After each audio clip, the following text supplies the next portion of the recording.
الله أكبر الله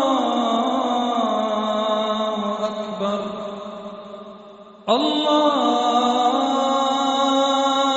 أكبر الله أكبر.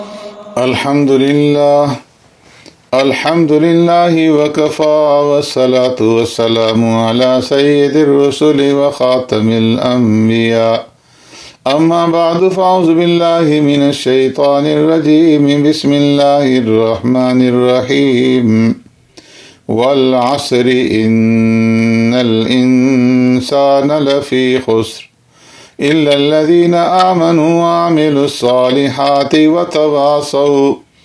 وتواصوا بالحق وتواصوا بالصبر صدق اللہ مولانا العظیم. معزز سامعین و ناظرین، سورہ عصر مکی صورت ہے اور اس کے اندر 3 آیات ہیں. ترتیبی اعتبار سے اس کا نمبر 103 ہے اور نزولی اعتبار سے اس کا نمبر 13 ہے. عصر کا معنی ہے زمانہ، اور اس صورت کی ابتدا میں والعصر ان الانسان لفی خسر سے اس صورت کا آغاز کیا گیا ہے، اور اسی سے پھر اس صورت کا نام سورہ عصر جو ہے وہ لیا گیا ہے.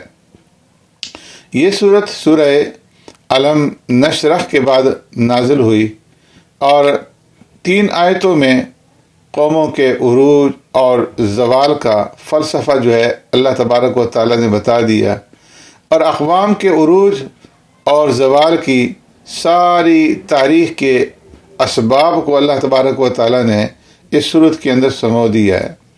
فرمایا والعصر ان الانسان لفی خسر.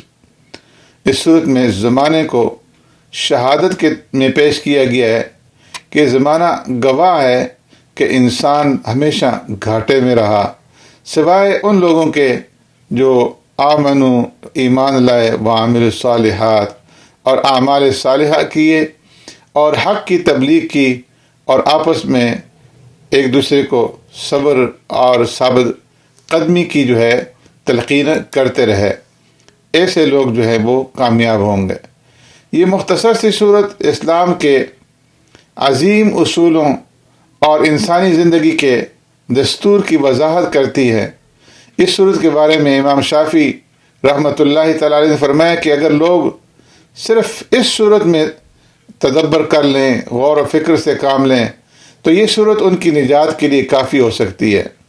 اس صورت کی ابتدا میں اللہ تبارک و تعالیٰ نے زمانے کی قسم کھا کر فرمایا کہ سارے کے سارے انسان خسارے میں ہیں، چاہے وہ مادی اور ظاہری اسباب سے مالا مال کیوں نہ ہوں.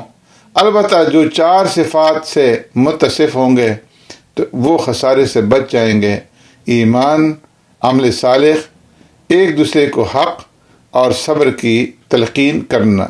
سبحانک اللہم و بحمدک نشہد ان لا الہ الا انت نستغفرک و نتوب الیک.